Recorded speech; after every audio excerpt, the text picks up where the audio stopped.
कृष्णारी नर्मदे हर। आज आहे 18 नोव्हेंबर 2025। आज आमचा पायी नर्मदा परिक्रमेचा 16वा दिवस आहे आणि आम्ही निघालेलो आहोत मोलगी या ठिकाणावरून। सकाळचे वाजलेले आहेत 6। तर चला निघूयात, बघू आज काय प्रसंग येतात, काय अनुभव येतात। तर परिक्रमावासियांची अजून आवरावर चालू आहे। चालूय आम्ही सकाळ सकाळी आणि उजाडलेला आहे आज। काल थोडस जरा उशिरा निघालो होतो। लवकर निघलं की मग चालायला एनर्जी राहते, चांगलं वाटतं। सकाळ सकाळी थंडीत निघालं की मग जास्त चालणं होतं। जवळजवळ आता 6ला निघलोय तर 8 पर्यंत 7-8 किलोमीटर चालून होतं। मग 11 पर्यंत बरोबर आम्ही 15-16 किलोमीटर पोहोचून जातो।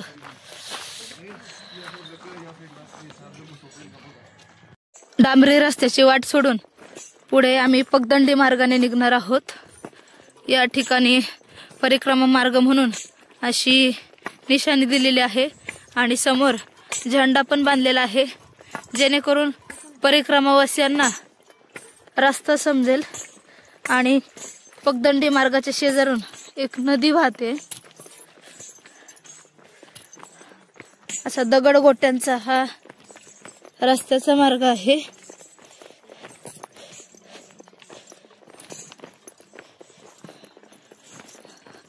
झाडाला पण या ठिकाणी असा बांध दाखवलेला आहे। पुढे पण एक पांढरं कापड बांधलेलं आहे छोट्या झाडाला आणि अशा पद्धतीची ही वाट आहे। परिक्रमावासी या पगदंडी मार्गाने चाललेले आहेत। काही परिक्रमावासी पाठीमागून येत आहे।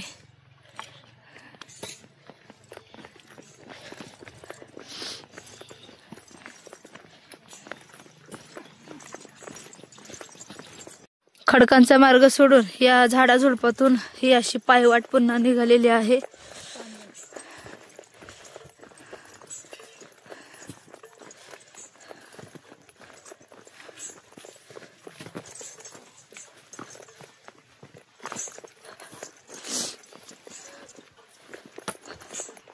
खाली नदी वाहते एक। पुढे आल्यावर इथे एक नदी लागलेली आहे। ही नदी जी आहे ती ओलांडून जायची आहे आणि पाण्यातून बघा गरम गरम वाफा निघतायत। परिक्रमावासी काही जण आहेत ते स्नानासाठी थांबलेले आहेत।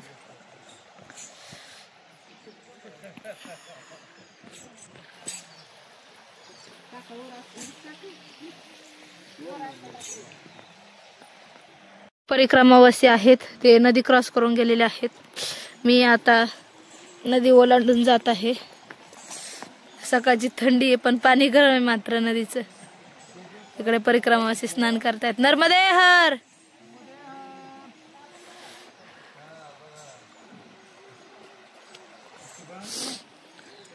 बाकीच्या आमच्या मैया मागून येत आहेत। आमच्या मैया ज्या आहेत त्या ही नदी क्रॉस करून येत आहे। पाणी जरी सोपं असलं तरी दगड असे गोट्यासारखे आहेत आणि प्रत्येकाच्या पायात सॉक्स आहे। प्रत्येकाला भीती आहे की सॉक्स ओले होऊ नये आणि पाय सटकतोय, मारायला लागू शकतो। आणि समोर आल्यानंतर हा असा दगडांचा जो आहे तो वरती चढाव केलेला आहे, याच्यातूनही पाय सटकण्याची शक्यता आहे। रुपाली मैया डायरेक्ट पाण्यातूनच आल्या।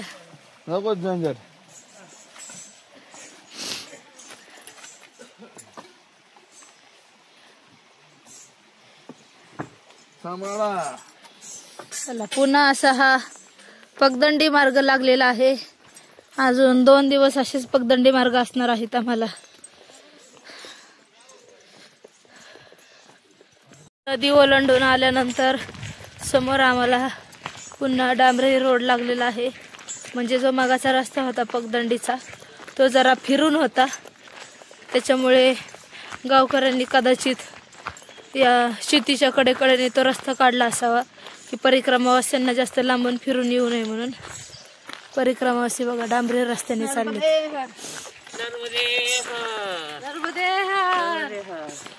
समोर आल्यानंतर या ठिकाणी मा नर्मदा ज्ञानपीठ अन्नक्षेत्र आहे।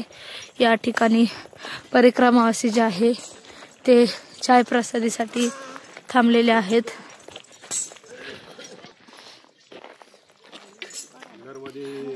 नर्मदे हर.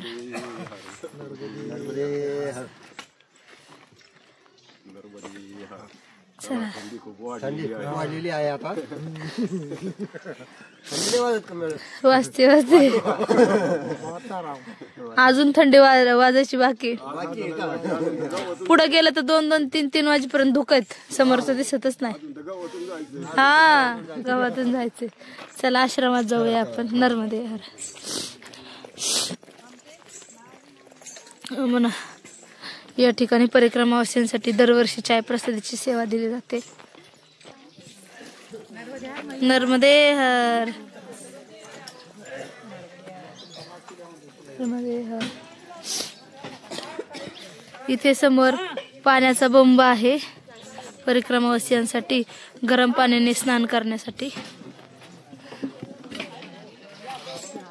परिक्रमावासींची चाय प्रसादी झालेली आहे आणि मला इथे या आश्रमात 2 मैया भेटलेल्या आहेत. त्या पण माझ्या जळगावच्या मैया आहेत. त्या पण माझे व्हिडिओ बघत असतात.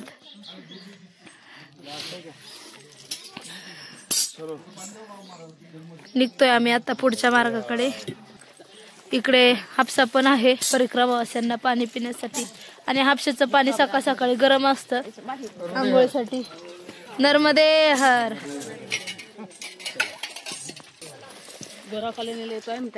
हो निघतोय आम्ही पुढे आता.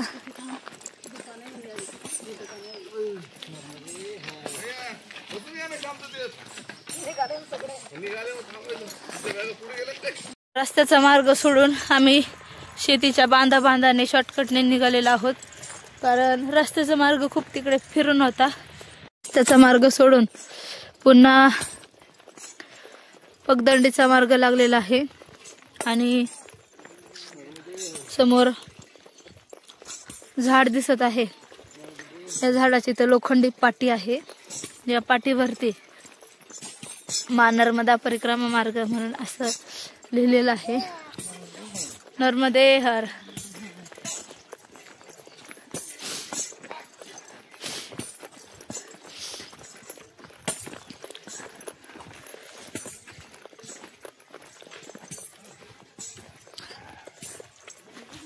आणि आदिवासी भागातील ही घर आहेत.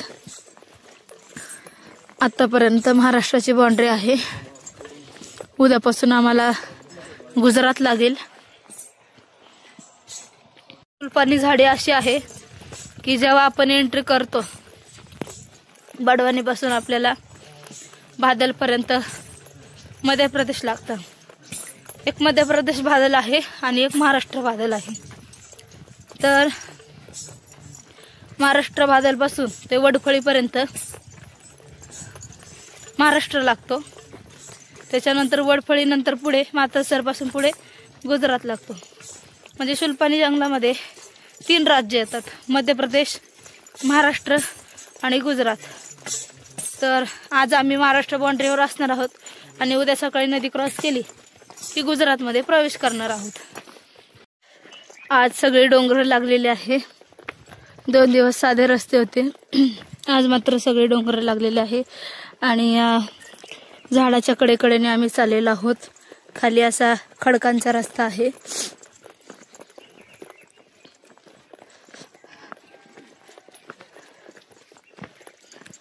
आणि समोर उंचावर एक आश्रम दिसत आहे. त्या ठिकाणी परिक्रमावासींसाठी पोह्याचा बालभोग असतो. पण या वर्षी आहे का नाही माहित नाही, कारण मागच्या वर्षी आम्ही थांबलो होतो तर त्या ठिकाणी परिक्रमावासींना पोहे दिले होते.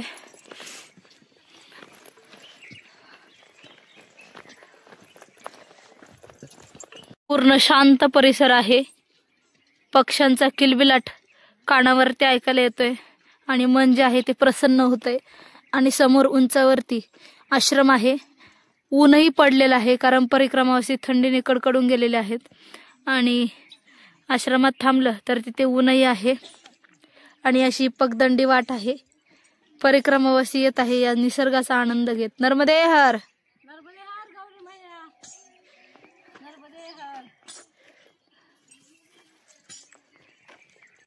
आम्ही आलेलो आहोत या आश्रमामध्ये. मागच्या वर्षी मगाशी मी म्हटलं की इथे थांबलो होतो. इकडे सूर्योदय झालेला आहे आणि हा उंचावरचा सगळा परिसर आहे. कडेने सगळे डोंगर दिसत आहेत. पनाईश्वर महादेव आश्रम आहे.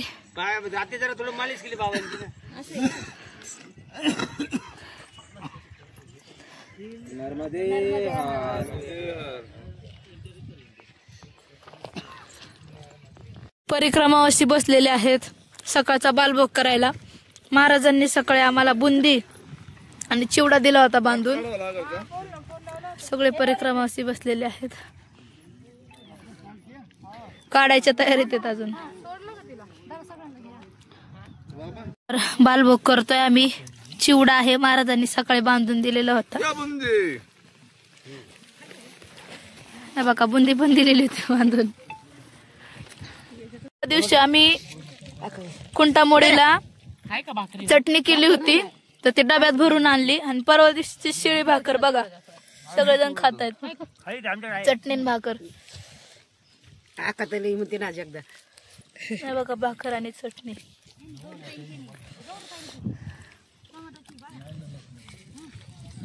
इकडे पण घेतलेले बाबाजीने खायला. नर्मदेर बाबाजी. हा आश्रमाच्या बाहेरचा परिसर आहे आणि मी आश्रमामध्ये प्रवेश करत आहे. उंच डोंगरावरती या ठिकाणी महाराजजी सेवा देतात. नर्मदे हर. खरं तर आपण अन्नदान करत असतो तर अशा डोंगर भागात शुलपाणी झाडीमध्ये हे आश्रम आहे. या ठिकाणी आपण सेवेसाठी, या ठिकाणी हे बाबाजी पण आहेत, सेवा देत आहेत परिक्रमावासियांना चाय प्रसादीची. तर आतल्या बाजूने अशा पद्धतीने आश्रम आहे. बरेच जण विचारतात की अन्नदान करायचं असेल तर कुठे द्यायचं, सेवा द्यायची. खरं तर मोठ्या मोठ्या आश्रमांमध्ये अन्नदान करण्यापेक्षा ज्या ठिकाणी अशा दुर्गम भागामध्ये खरंच गरज आहे अशा ठिकाणी आपण अन्नदान करू शकता. जर कोणाला स्वइच्छेने इथे जर अन्नदान करायचं असेल तर तुम्ही नक्कीच सांगा. मी तुम्हाला महाराजांचा नंबर देईल. आणि इथे गॅसची सेवा नाहीये. उंच उंच डोंगर आहेत तर लांबून लाकडं आणावे लागतात आणि चुलीवरच जे आहे ते परिक्रमावासियांना भोजन प्रसादी बनवून दिलं जातं. महाराज जे आहेत ते आपल्याला शिवलिंग दाखवत आहे आणि अतिशय डोंगराळ भाग आहे. या ठिकाणी पाणी कुठे उपलब्ध नाहीये. इकडे आहे शिवलिंग. 30-31 वर्षापूर्वीचा शिवलिंग आहे ते. कोणी स्थापित केला होता हा? हमारा गुरु होता त्यांनी स्थापना केली आहे. हा, महाराजांचे जे गुरु आहेत त्यांनी या शिवलिंगाची स्थापना केलेली आहे. गुरु महाराज सूरदास गुरु महाराज जे आहेत त्यांनी हा शिवलिंग स्थापना केला. गुरुजी 12मा लिंग झाला आहे. आता आम्ही सेवा देतो इथेच. किती वर्ष झालं सेवा देत आहे?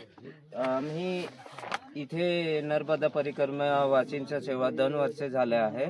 आणि हे शिवलिंग लय पुराण आहे. 30 वर्षापूर्वीचा हा शिवलिंग आहे. आणि या ठिकाणी हे महाराजजी त्यांच्या गुरुच्या मार्गदर्शनाखाली छोटासा पिंपळखुट्या गरम पंचायत मध्ये येतं. ते खडोसबार गावाच्या नाम आहे इथे. आणि गरम पंचायत पिंपळखुटाचे आहे. स्पष्ट पिंपळखुटा आहे. गावाच्या नाम आहे खडोसबार. शिवलिंग कोणी स्थापित केलंय का? नाही, आम्हाला गुरुजी होतो ना त्यांनी स्थापित केलंय 30 वर्षापूर्वी. 30 वर्षापूर्वी. महाराजांचं नाव आहे सूरदास महाराज. तर तुम्ही आजूबाजूला बघू शकता संपूर्ण डोंगराळ भाग आहे. या ठिकाणी कुठल्याही प्रकारची पाण्याची सेवा नाहीये किंवा लाकडं लांबून लांबून आणावी लागतात. आणि स्वखर्चातून सेवा देताना तुम्ही स्वतःच्या खर्चात घरातून सेवा करतात. 4-5 भगत मिळून सेवा देतो. नर्मदे हर. तर आम्ही आश्रमातून निघालेलो आहोत पुढच्या मार्गाकडे. आज आम्हाला मोकसला जायचं आहे. सकाळपासून 5-6 किलोमीटर चालून आलेलो आहोत आणि 12 किलोमीटर जायचं आहे. आजही चढ उतार आहेत. परिक्रमावासी निघालेले आहेत. समोर आता पगदंडीचा मार्ग आहे. काही उतार आहे कारण की जे हायवेचा रस्ता आहे, डांबरी रस्ता, तो फिरून येतो आणि हा डोंगरातून जरा शॉर्टकटने येतो. आणि परिक्रमावासियांना याची सवय पण झालेली आहे चालण्याची. समोर असा हा उताराचा रस्ता लागलेला आहे आणि परिक्रमावासी चाललेले आहेत पगदंडी वाटेने.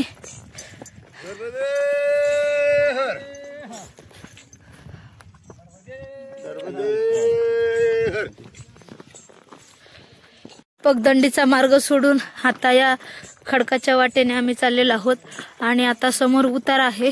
परिक्रमावासियांना योग्य मार्ग समजावा याच्यासाठी पुढे बघा दगडावरती ॲरोची जी आहे ती निशाणी लावलेली आहे, म्हणजे परिक्रमावासी या जंगलात इकडे तिकडे कुठे भटकणार नाहीत.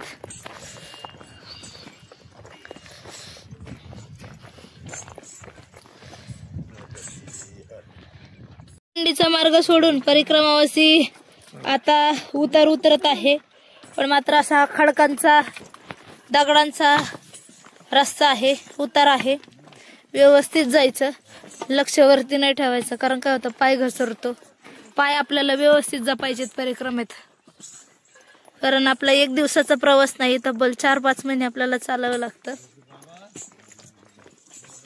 पाय ठीक तर आपण ठीक.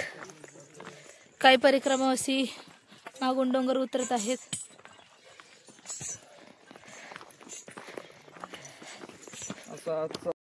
डोंगरच्या आम्ही खालच्या भागाला आलेलो आहोत, म्हणजे मध्यम भागात आहोत.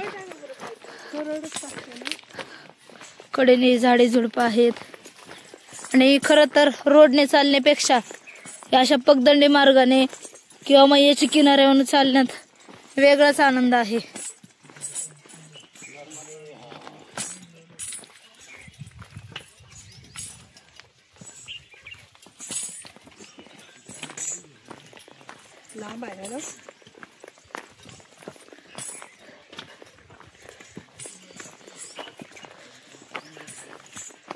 खाली दगड गोटे आहेत असे.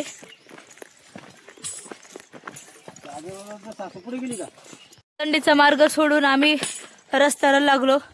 परत रस्त्याला लागल्या इथे समोरून पगदंडी आहे, परत इथून उतरायचे, कारण हे जे मोठे मोठे रोडचे फेरे आहेत ते वाचतात. परत हा पगदंडी मार्ग लागलेला आहे आणि खाली एक नदी आहे.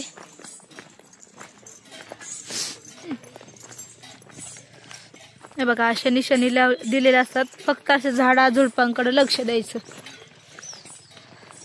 नाहीतर काय होतं मग आपल्याला जास्त फेरा पडतो चालताना.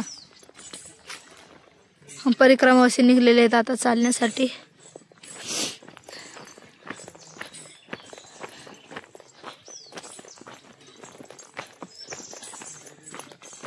संपूर्ण जो रस्ता आहे दगडांचा तो सगळा उताराचा आहे.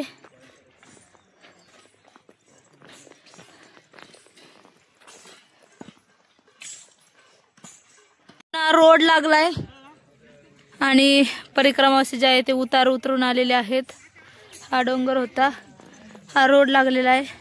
परत शॉर्टकटने हा उतार आहे तो उतरून जायचा आहे. नर्मदे हर.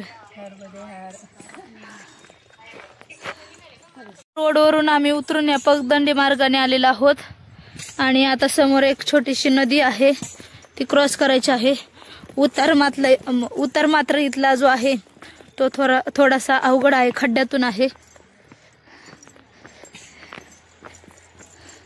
काही परिक्रमावासियांनी या ठिकाणी स्नान केलेलं आहे, जे सकाळी करून निघले नव्हते.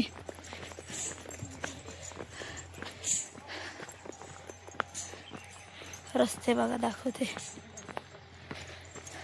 खड्डा आहे, इथून व्यवस्थित उतरून परत समोर एक खड्डा आहे, तो उतरून पलीकडे नदी क्रॉस करायची आहे. आणि परिक्रमावासियांनी एका पाठीमागून एक रांगा धरलेल्या आहेत. नदी वाहत आहे, तर ही नदी जी आहे ती आम्हाला क्रॉस करून समोर जायचं आहे. परिक्रमावासी जे आहेत ते ही छोटी नदी जी आहे ती क्रॉस करून आलेले आहेत. नदी जरी छोटी दिसत असेल तरी व्यवस्थित यावं लागतं, कारण की शेवाळ असतात दगडांवरती. जर घसरला पाय मुरगळू शकतो आणि आपण खाली पाण्यातही पडू शकतो.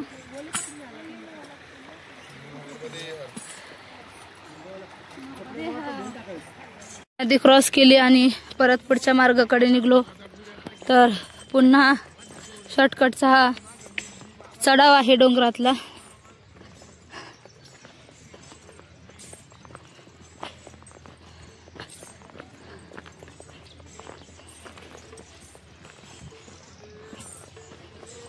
अशा पद्धतीचा हा चढाव आहे. परिक्रमावासी चढतायत आणि बाकीचे परिक्रमावासी या चढावाच्या दिशेने चाललेले आहेत. नर्मदे हर. वरती चढायचं म्हटलं की थोडासा त्रास होतो, दम लागतो.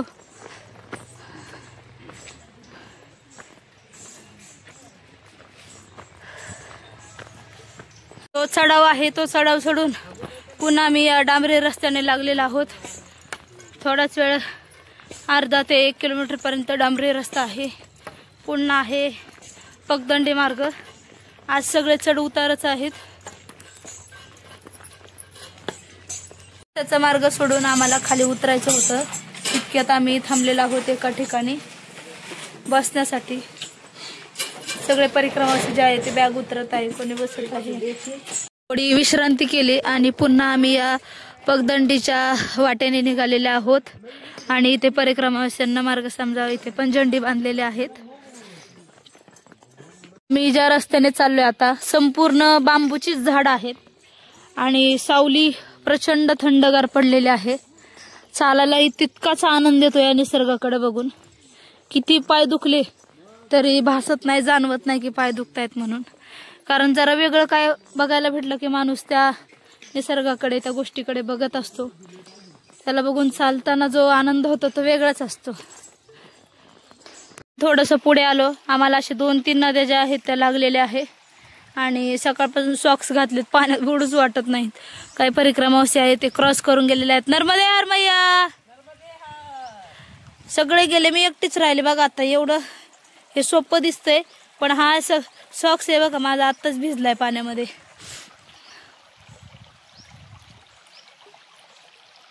पाण्याचा आवाज किती शांत येतोय बघा, खळखळ खळखळ. ते आता मी पुढच्या मार्गाकडे, आणि आमच्या या मैया आहेत रोहिणी मैया, त्यांचा पाय दुखतोय त्याच्यामुळे त्या हळूहळू चालतायत. तर आम्ही या नदीच्या, किंवा याला ओढा पण म्हणता येईल, याच्या कडेने चाललो होतो. तितक्यात माझी नजर इकडे पडलेली आहे. तर जाळी लावलेलं आहे, टोपलं ठेवलेलं आहे. कदाचित हे पाणी मासे अडवण्यासाठी हे टोपलं ठेवलं असेल. परत लागलेली आहे ही छोटीशी नदी, पुन्हा क्रॉस करून जायचं आहे.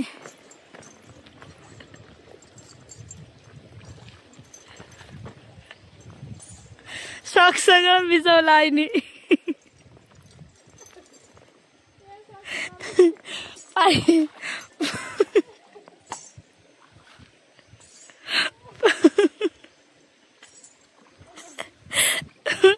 फक्त एक बाजूला पाय झाला, डायरेक्ट पाण्यातच गेली. सॉक्स पण विचार नाही करत. नर्मदे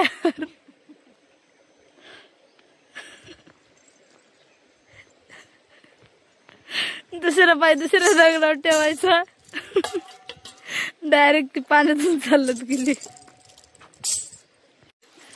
सॉक्स ओले झाले, काढायचं काम झालं.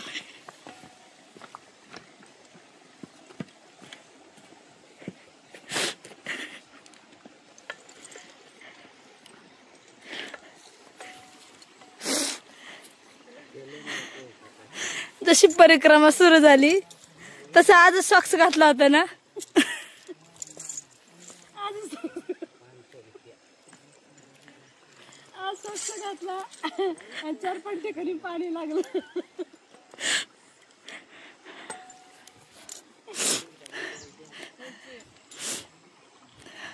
बॅग पण धडकेने टाकून दिली. सोडती का तिथंच?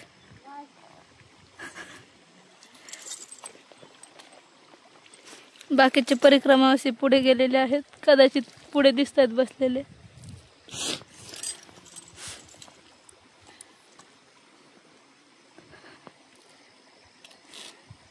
क्रॉस केली आणि या दगडगोट्यांच्या मार्गातून परत आम्ही चाललेलो आहोत वरती.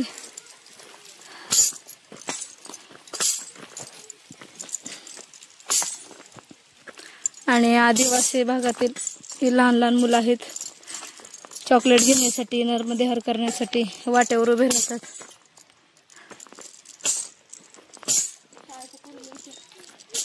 शाळेतल्या मुली चाललेल्या आहेत. सुलपानी झाडात जसं चालायला प्रवेश केलाय तसं आज शाळेत जाणाऱ्या 2 मुली दिसलेल्या आहेत. नर्मदे हर. पुढे आल्यानंतर एक सुंदर असा धबधबा आहे. खरंच या धबधब्याला बघून असं वाटतं तिथे जावं आणि त्याचा आनंद घ्यावा भिजून. पण पुढे पण जाणं तेवढंच गरजेचं आहे, कारण की आश्रम आहे 10 किलोमीटर आणि हे वळणावळणांचे रस्ते थोडेसे अवघड आहेत. पुढे जो समोर डोंगर दिसतोय तो पूर्णपणे डोंगर आम्हाला आता चढायचा आहे. तर समोर आल्यावर ही एक वाट दिसते. तर ही वाट जाते अन्नक्षेत्राकडे, पिंपळखुटा. इथेही या दगडातून झरे वाहत आहे आणि पूर्ण वनस्पतींना लागून हे पाणी आलेलं आहे. तर आम्ही अन्नक्षेत्राकडे न जाता समोरच्या दिशेने निघतोय, कारण की आताशी 9:30 पावणे 10 झालेले आहेत. एवढं लवकर आश्रमात थांबणं चालत नाही, कारण मग पुढचा जो रस्ता आहे तो लवकर उरकत नाही. सकाळीच लवकर चालवलं जातं. आंब्याच्या झाडाची थंडगार सावली पडलेली आहे आणि परिक्रमावासी आहेत इथे विश्रांती करतायत.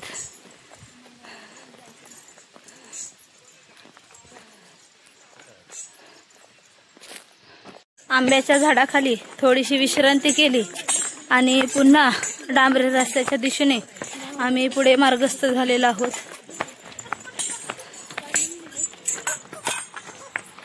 समोर चालून आल्यानंतर इथे एक हा चौक दिसत आहे, सुलपानी झाडीतील आदिवासी लोकांचा. या चौकाच्या इथे हेअर कटिंगचं सलून आहे, त्यानंतर काही दुकानं आहेत.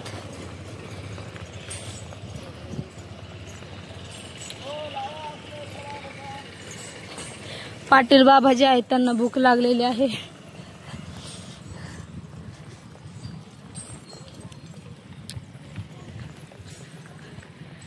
इकडे आहे कोल्ड ड्रिंक्सचं किराणा दुकान आणि हे बघा हे आहे सलून.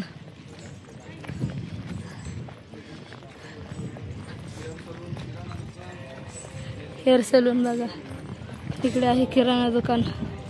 अमावास्यांनी इकडे बटाटा भजी आहे ती घेतलेली आहे, पण आम्ही गेलो, आमचं नशीब खराब की सांगितले करायला. बटाटे भजी जे आहे ते करतायत. या ठिकाणी बाबा खात आहेत, करमाळ्याचे बाबा आणि चिखले बाबा पण. कशीत भजी? पाटील बाबा बघा. इकडे आहे हॉटेल.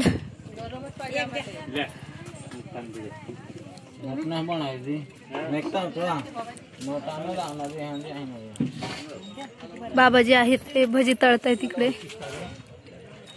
इकडे झालेले आहेत तयार आणि 20 रुपयाचे 100 ग्रॅम भजी आहेत. 20 रुपयाचे का? दे 30 रुपयाचे. परिक्रमावासी जे आहेत ते या ठिकाणी हे पोंगे बोब्या खात आहेत बघा बसून. दुकानातून घेतलंय इथून आणि खात बसले.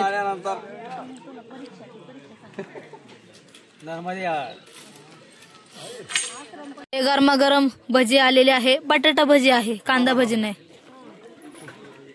कशी भजी? एक नंबर. जंगलात काही पण चांगलं.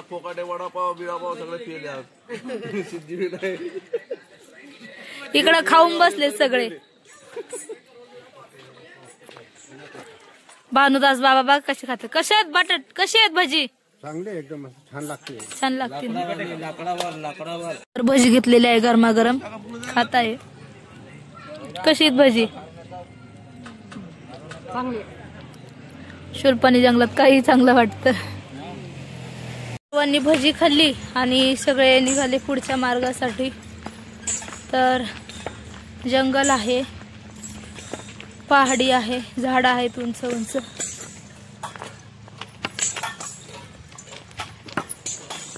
मागून गवळण मावशीत आम्ही भजे खाल्ले आणि 2, 2.5, 3 किलोमीटर चालून आलो. परत पुन्हा एका झाडाखाली विश्रांती केली आणि आता पुढे निघालेलो आहोत. हा शुल्पाणी झाडीतील परिसर आहे.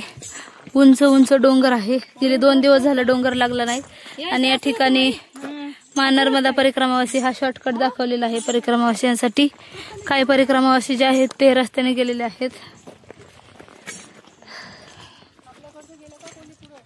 आम्ही या पगदंडी मार्गाने आता उतरत आहोत कारण तो रोड होता तो जरा फिरून होता आणि हा पगदंडी शॉर्टकट आहे तरी पण थोडासा अवघड आहे उतरण्यासाठी.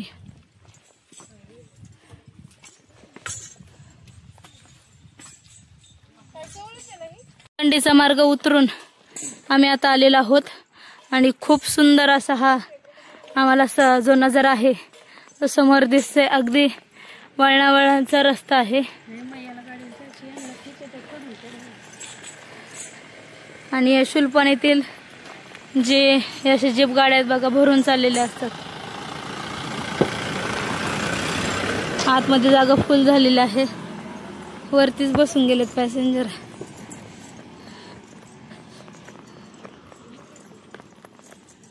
मनसरचे बाबा जे आहे सोबत. बाबांचं निसर्गाला बघून खूप छान वाटते. बाबा कसं वाटतंय? कसं एकदम खूप छान वाटतं. डोंगरदऱ्यातून चालायला हे शहरामध्ये चालायला असं मिळत नाही. जिकडे तिकडे खूप गर्दी असते परंतु इथे एकदम प्रसन्न वातावरण आहे आणि खूप मजा येते. आयुष्यामध्ये प्रत्येकाने एकदा तरी नर्मदा परिक्रमा केलीच पाहिजे. त्यामुळेच आपल्याला हे सगळं निसर्ग सौंदर्य पाहायला मिळतं. नक्कीच. अन्यथा शहरामध्ये नुसते फक्त माणसंच असतात. माणसं, धावती दुनिया.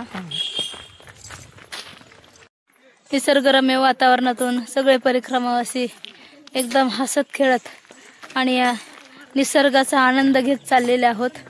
खरं तर मागाशी मनसरचे बाबा म्हणलेच की शहरांमध्ये फक्त माणसं, गाड्या, त्यानंतर क्राऊडच आपल्याला बघायला भेटतो. पण एकदा तरी आयुष्यात आलं की एकदा तरी नर्मदा परिक्रमा ही केलीच पाहिजे. अनुभव कसे असतात, आहे त्या परिस्थितीत कसं राहिलं पाहिजे किंवा जसं प्रसंग येईल त्याला कसं सामोरं जावं हे फक्त नर्मदा परिक्रमा शिकवते. आणि अशा निसर्गही या ठिकाणी बघायला भेटतो.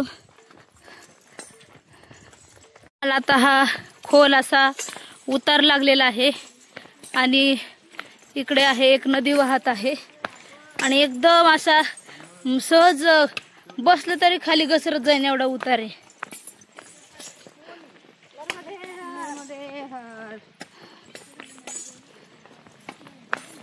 कसं जे आश्रम आहे त्या ठिकाणी आम्ही आता आलेलो आहोत आणि बऱ्यापैकी आश्रमाचं आता काम झालेलं आहे. बऱ्यापैकी म्हणण्यापेक्षा सगळंच पूर्णपणे यावर्षी आश्रमाचं काम झालेलं आहे आणि या ठिकाणी आम्ही दुपारच्या भोजन प्रसादीला आता थांबणार आहोत.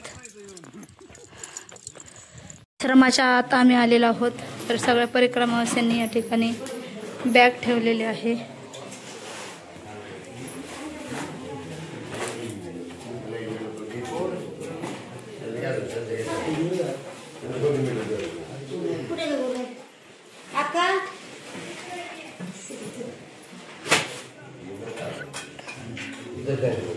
मी आश्रमात आलो. आश्रमात आल्यानंतर भोजन प्रसादी होईपर्यंत झोप लागली होती. सगळे पडले होते आणि आता जागेवरच भात आलेला आहे खाण्यासाठी.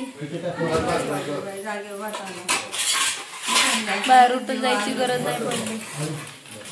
प्रसादीमध्ये आहे मसाले भात आणि सकाळी महाराजांनी बांधून दिलेली बुंदी आहे जी सकाळी खाल्ली होती नाश्त्याला आणि आताही खात आहेत परिक्रमावासी. त्या दिवशी घेतलं होतं लोणचं बडवानीमध्ये.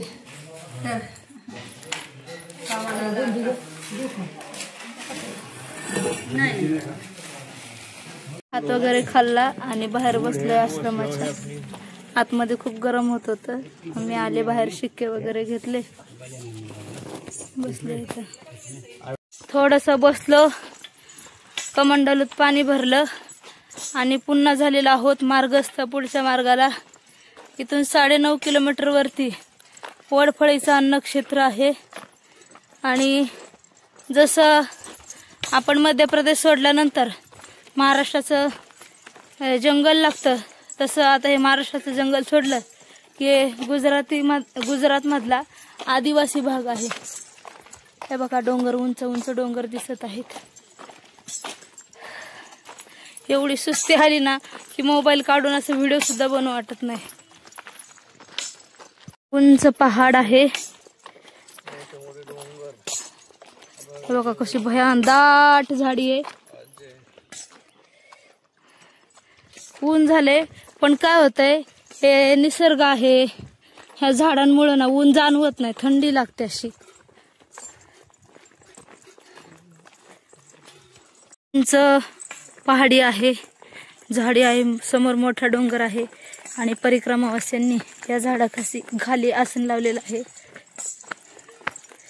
इथे या दगडांवर धुतलेले कपडे जे आहेत ती सुकवायला घातलेली आहे. असं वाटतं आम्ही रिवर्स गेलोय काय. चढ लागला आता समोर एक.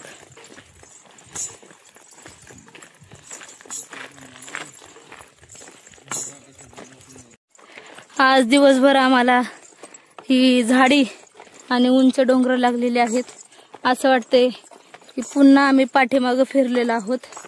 आणि समोर हे किराणा दुकान आहे. मटक्यात थंडगार पाणी ठेवलेलं आहे. परिक्रमावासी विश्रांती करतायत. आणि नद्या पण सगळ्या कोरड्या आहेत. इथे आताच असे हाल आहेत, उन्हाळ्यात काय असेल. पाणी जंगलातील हा लाईफ केअर नावाचा हा दवाखाना आहे, ज्यांचे इथले डॉक्टर नाशिकचे आहेत. आतमध्ये जाऊन आपण बघू शकत नाही, मी लांबूनच तुम्हाला दाखवते.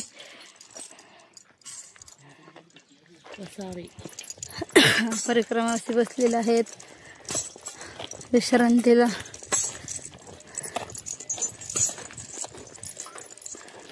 मग अशी दुपारी जेवलो तसं निघालो तर 5 किलोमीटर अंतर चालून आलो. सगळे उतार होते तर आम्ही सगळेजण बसलेलो आहोत झाडाखाली विश्रांतीला. लवकर बसायचं नव्हतं, असे पायी थकले नव्हते, परंतु जे आश्रम आहे त्या आश्रमातून जर वेळेच्या अगोदर गेलं तर पुढे जायला सांगतात. त्याच्यामुळे आम्ही थोडासा इथे आराम करतोय. विश्रांती करून परिक्रमावासी निघालेले आहेत. आणि सुरुवातीला जेव्हा आम्ही निघतो त्यावेळेस पाय थोडेसे जड जातात. एकदा मात्र चालायला सुरुवात केली की हळूहळू स्पीड येतं मग चालायला. शिकले बाबा बघा पुढे येऊन बसले होते. काळचे आता 4:30 झालेले आहेत. आणि वडफळी जी आहे ती आम्हाला 1.5 किलोमीटर अंतरावरती आहे. आणि सध्या आम्ही आहोत महाराष्ट्रामध्ये. वडफळीपासून पुन्हा 2 किलोमीटर अंतरावरती आश्रम असणार आहे. तिथे जागा भेटते का नाही ते बघायला लागेल. आणि आज महाराष्ट्रात आहोत, उद्या आम्ही गुजरातमध्ये प्रवेश करणार आहोत. म्हणजे शुल्पानी जंगलामध्ये 3 राज्य लागतात. सुरुवातीला लागतं मध्य प्रदेश, नंतर लागतं महाराष्ट्र आणि आता गुजरात. तर जवळजवळ अजून 15 दिवसांचा आमचा गुजरातचा प्रवास असणार आहे. चला जाऊयात आता. मी आता वडफळी गावामध्ये प्रवेश केलेला आहे. आणि आम्हाला इथे आल्यावर समजलं वडफळी गावामध्ये कुलकर्णींचं जे आश्रम आहे ते सध्या बंद आहे असं गावकऱ्यांनी सांगितलं. पुढेही एक आश्रम आहे तेही बंद आहे असं गावकऱ्यांनी सांगितलं. तर पुढे 4 किलोमीटर जाणं आहे, तिथे आश्रम आहे. सकाळपासून आम्ही चालतोय. 4 किलोमीटरची आमची काही तयारी नाही पोहोचण्याची. तर कुठे मंदिर दिसेल किंवा एखादं घर दिसेल किंवा शाळा दिसेल त्या ठिकाणी आम्ही आता थांबून घेणार आहोत. मी गेली सकाळपासून प्रत्येक गावाची सिस्टीम बघत आहे. दुकानासमोर इथे डस्टबिन आहेतच. खेडगाव आहे तरी पण या गावांमध्ये पद्धत अशी आहे कचरा इकडे तिकडे नको व्हायला. नाहीतर आपण शहरामध्ये राहतो, किती हायफाय दुकानं असतात तरी पण घराच्या किंवा दुकानांच्या बाहेर असे कचरा जास्त असतो, पण इथं मात्र एक नंबर सिस्टीम आहे. दुकान आहे, दुकानाच्या समोर लगेचच डस्टबिन ठेवलेले आहेत.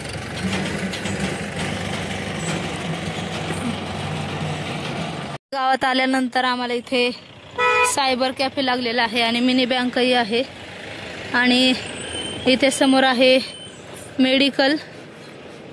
जर कोणत्या काही परिक्रमावास्यांना त्रास झाला तर इथून काही घेऊ शकता. इकडे आहे किराणा दुकान. भेटलेले आहेत लक्ष्मण बाबा, सकाळपासून गायब होते, पुढेच होते आमच्या. दीदी लई गिअर टाकला जरा तवा इडा त्याने दाळून नाही दिले. नाही डाळ भात बनवणार त्याला म्हणलं मी बनवित. कुठं इथं? हा तो बनवेले पण जागाच नाही झोपाय म्हणलं मरू दे मग. चला जातोय आम्ही पुढं. आता इथे अशी नदी आहे, ही नदी क्रॉस करून आम्हाला जायचं आहे. आता सनसेट झालेला आहे आणि ही जी नदी आहे ही आम्हाला अशी क्रॉस करून जायची आहे. परत पुढची नदी क्रॉस करून जायची आहे आणि ते पांढरं जे घर आहे, मंदिर आहे, त्या ठिकाणी आम्हाला जायचं आहे. आता आश्रमात आलेला आहोत आणि माझ्या मागे आहे नर्मदा मैया आणि सगळ्या परिक्रमावासींनी जे आहे त्या आसनं लावलेली आहेत. दाखवते मी तुम्हाला. पद्धतीने सगळ्यांचा पसारा पडलेला आहे आणि ज्या ठिकाणी जागा भेटेल त्या ठिकाणी परिक्रमावासींनी आसन लावून घेतलेलं आहे. आडवे तिडवे उभे. हे गवळण मावशी बघा इकडे बॅग घेऊन बसलेत.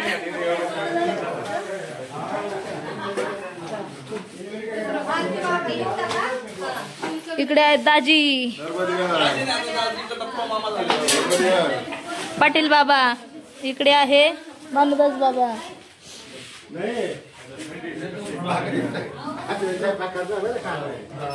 इकडे आहे हनुमंतरायांचं मंदिर.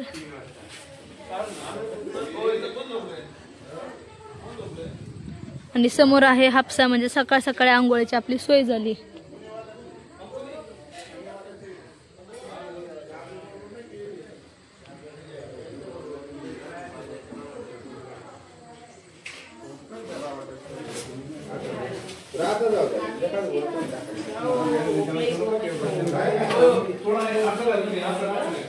इकडे आहे किचन.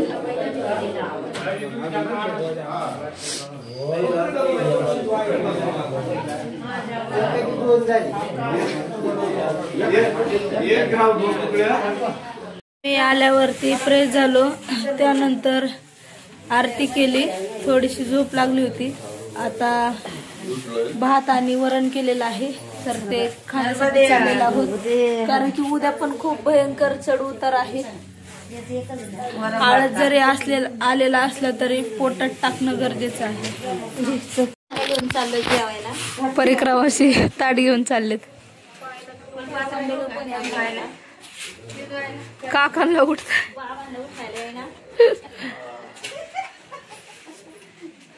गवळण मावशी बघा घेऊन तयार.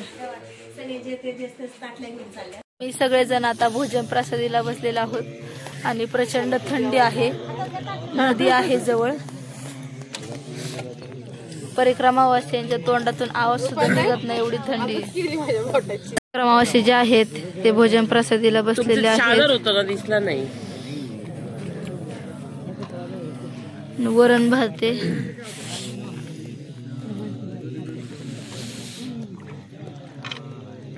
बस बस बस बस.